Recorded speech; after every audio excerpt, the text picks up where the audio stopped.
Hello, Edinburgh. I'm Seamus Blackley. I was supposed to be there, and I'm sorry to say that I'm unable to, so I thought I would record a little something to amuse you and to waste an amount of time in some ways equivalent to the amount of time you would waste if I was actually there live. There are some advantages to not being there today. There are things that I can say and topics that I can probably bring up that I wouldn't if I was actually there. For instance, many of you may not know that the conference organizers are actually providing free beer today to everyone with a conference badge. So just go to the organizers and request your free beer, and I'm sure they will be delighted to satisfy you. Well, today I wanted to talk about the future of fun, which is a topic that seems extraordinarily large, but in point of fact, in my way of thinking, it's actually a relatively easy and small thing to talk about. And I think it's something that needs to be on everyone's mind who's there today. I assume that there'll be a lot of talk at the conference, and you will all be discussing amongst yourselves, what exactly the future holds for games. What is the sea change in business models portend for everyone who's working in games across every discipline, as designers, as marketing people, as business people, as financiers. And it's easy to get distracted in that morass of novelty about exactly what's important and exactly what's working. You can spend a lot of time trying to analyze, what's happening with Zynga, what's happening with free-to-play, where's the console model going, what's going on with subscriptions in massively multiplayer games, what does it mean about the fall off in subscriptions to World of Warcraft? What does that mean in a world where we seem to see players willing to pay a huge amount of money in some cases for virtual goods and free-to-play games, while at the same time we see interest dropping in games that have been perennial favorites from companies like Zynga. What does this all mean? And you can analyze yourself into a hole about this for a long time and probably not come up with many answers. And I wish that I could tell you that I have a lot of answers for you, but I would essentially be completely full of shit. Perhaps not as full of shit as the beer story. And by the way, you should try the beer story anyway. But full of shit nonetheless. And the reason is that I think it's impossible in any entertainment business to really understand what the dynamic is going to be if you consider it as a business. We are in, and we are lucky to be in, a business that is fundamentally a creative endeavor. It's fundamentally about providing an entertainment experience, a creative experience, to our audience. And our audience is unbelievably enthusiastic and unbelievably excited and unbelievably passionate about the product that we make. They're so passionate that a lot of times we end up talking about what a pain in the ass it is that the audience is so demanding, or that the trolls on the forum are beating our company up so hard. And I get it. It's hard to stay ahead of people in our business, but we need to remember that the reason that it's hard to stay ahead of that audience, the reason it's hard to satisfy that audience, because that audience is so passionate. We're really fortunate to have an audience that passionate about our product. And I think that the future of fun, the future of our business, is going to be finding ways to address that and to harness the passion of that audience and to keep that foremost in mind, and to not get distracted by trends, to not get distracted by whatever the latest business model is, or the latest genre of game that seems to be doing well, or the latest billing methodology. All of those things are symptomatic of a successful product, and a successful product is a product that grabs the imagination of our audience. The difficulty is figuring out what it is that's going to grab the imagination of our audience. The difficulty isn't finding a way to get them to pay for it. Our audience will drive to a store still in the year 2012. They will drive to a store and pay $60 for console product. And people are bemoaning the death of the console, but big console games are still making very good money. Companies are still investing in that platform. There are growing businesses on other platforms right now, but really we still live in a world in which we're almost the only packaged goods business left standing in all of entertainment. Okay, and it's not because there's something super magical about the idea of putting a plastic disc into a thing attached to your television. It's not about a business model. It's not about a retail model.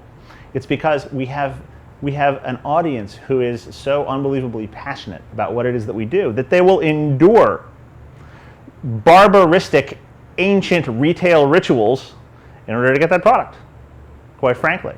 You hear a lot of people talking about zero friction models and all of this, and it's great. Downloadable content is fabulous. It is zero friction. And you can get people to very quickly try things that are new because it's so easy to try them. And I've made a lot of analogies in the past to that model and the arcade model of yore, when it was just as easy for somebody to grab a quarter out of their pocket and put it in a machine and play for a little while. This is even easier. But even given that, given the proliferation of broadband, given the proliferation of downloadable models, and the increasing comfort of our audience with those models, they're still willing to go out and buy packaged goods, you know? And in some ways, in a sort of digital sense, we're treating them like animals. Like, oh, you have to actually go to a store. You have to purchase something at the store and bring it back to your house and insert it in another device. And then you have to wait for it to load, you know, and they'll still do it. Why will they do it? Well, they do it because they love games. They love games.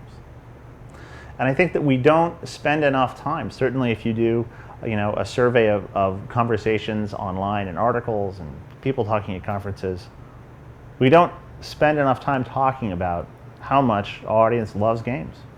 And sure, everybody says, oh, it's all about gameplay, in the same way that everybody in the movie business says, oh, it's all about story. And they still release horrible movies that have terrible stories in them. Because it's an easy thing to say that you care about gameplay. It's a very easy thing to say that you know that that's the most important thing. But then you show up at your job on Monday morning, and it's about, well, you know, what's the demographic of this game? What are the projections going to be for this? You know, what does marketing say about these characters? And how do we tweak these characters to be more acceptable to this demographic, et cetera? And all of that mush in your mind gets you defocused from what you know to be true when you are sitting and playing a game, which is it fun or not? Am I having a great time? And even more importantly now, in a digital world, is this more entertaining to me than watching a television program, or watching a film, or listening to music? Why is this experience more entertaining to me than other things that I could do on this device, or other things I could do during the day? And the only answer is that it's really fun. That's the only answer that there is.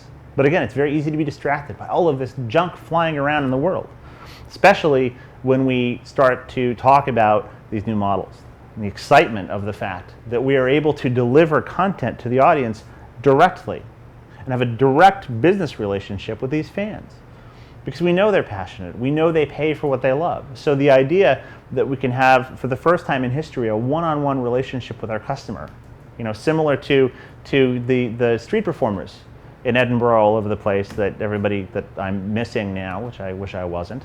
You know, we can have that direct artist relationship with the audience now, and that's phenomenal. But that even makes it more important for us to understand what it is that audience really wants. It makes it more important for us to be able to always hold in our mind that sense of awe and fascination that you feel when you play a great game. Always hold in our mind that that's the sustaining force of our industry. Not how clever you can be about exploiting an IP. And you can be very clever about exploiting an IP, especially if it's well loved. Not, you know, tweaks to a business model, or being able to boast to your friends that you have a very friction-free, freemium, blah, blah, blah, blah, blah, blah, blah. That doesn't matter. But in fact, if you have a great game that somebody really wants to play, I would posit that it almost doesn't matter what business model you put in front of that. You can have a successful business if you have a game people want to play. Again, remember that millions and millions and millions and billions of dollars, and even euros, are being made still in this barbaric ritual of forcing our customers to actually, you know, expend irreplaceable petrochemicals to drive to a store and purchase plastic items that they then have to return to their home with and place into a console. And when you think about it in those terms, especially in the context of everything that's going on with social games, everything that's happening with downloadable console games, etc., you know, it really is incredible when you think about it. When you think that we are able to still have consumers do a pattern that no other consumer in the world does, it's incredible. And it leads me to think that we can screw up our business model in almost any way we would like, as long as we have really compelling content that's unique and can draw people in, unlike any other medium can. So I guess my point is, now that I've bored you saying the same thing 4 different ways, the future of fun is fun. The future of fun is remembering that we're here to entertain the audience. And it extends not just in the game itself. That playful attitude and that need to entertain the audience has to extend into every interaction that you have with those customers. Okay, every interaction that you have, now that we have a direct relationship with our consumers, has to be fun. You know, look, we live in a world in which almost every device that anyone encounters tries to play a game with them, has an entertaining interface, has cool design. We're entertaining people, and we're offered ways to entertain customers in manners that are heretofore unknown in history. And so there's an expectation from those consumers that we'll do so. And if you look at the companies, especially in games, who are very successful in maintaining a great relationship with their fans, you know, it's not that they're perfect in managing their forums or that they always do great messaging or any of those things. In fact, you know, more often than not, you know, you're going to do things that are wrong, you're going to annoy parts of your customer base, but they're engaged, and they're engaged in a playful way with their customer base. We're fans, they're fans, we are lucky because we're able to make these games that you love so much, and we're engaged with you. This concept of play extending not just in the game, but into every single aspect of how we interact with our audience and how we conceive of how we build our business. So I think that the great secret here, if there is such a thing as a great secret, and maybe the challenge that I'll give all of you, since I'm not there, I can challenge you to do something and you can't punch me in the head, so that's great, is to try a Gedanken experiment, try an Einstein-like thought experiment about our industry. Look at companies that are successful, companies that have failed, companies that have been successful and then failed, and try to view them through the lens of whether or not they were engaging playfully with their customers. Were they putting fun in front of everything else? And not gameplay, which is extremely important, but fun. You know, were their products fun? Were the products fun to get? Did they look fun? Did they interact in a fun way with the audience? Was it fun to be a customer of that company? Because at the end of the day, the business is based on keeping those customers happy and engaged. And if they're having fun with you, they're going to choose to be engaged with you over other activities. And it's just that simple. That's the litmus test for all of this. So the question is, you know, can you think of a company that's failed and that people have done serious business analysis about to determine why it failed? And they will invariably come up with all sorts of reasons, from problems with, you know, capital structures, to marketing failures, to, you know, failure to have sufficient innovative product in the pipeline. In reality, maybe they just took their eye off of the ball of keeping customers happy. And you have tiny little groups of people, starting in their bedrooms, who are customers, who are consumers, who make things for themselves. It's the way that I got into the industry. It's the way that most game designers get into the industry, is you're making a product for yourself. And so for a little while, there's a magical phase where it's automatic because you're making the thing for you.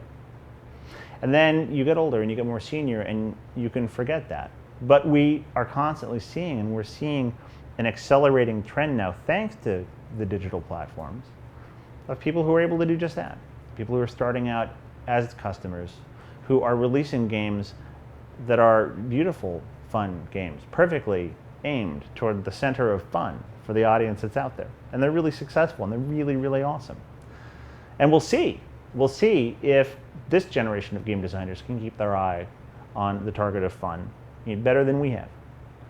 My guess is, maybe slightly depressingly, or maybe it's just that I'm a bitter old man, but my guess is that it's a hard thing to do for people. It's a hard thing to keep your eye on that.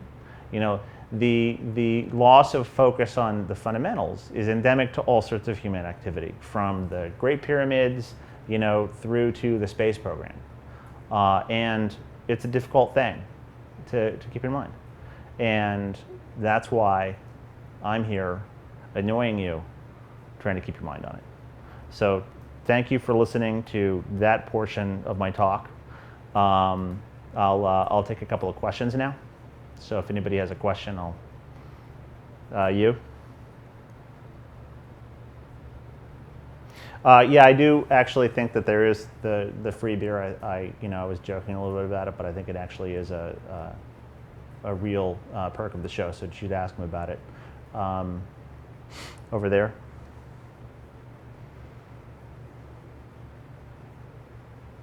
No, I don't believe that Zynga and Electronic Arts are going to merge as a result of the impending legal action between the two.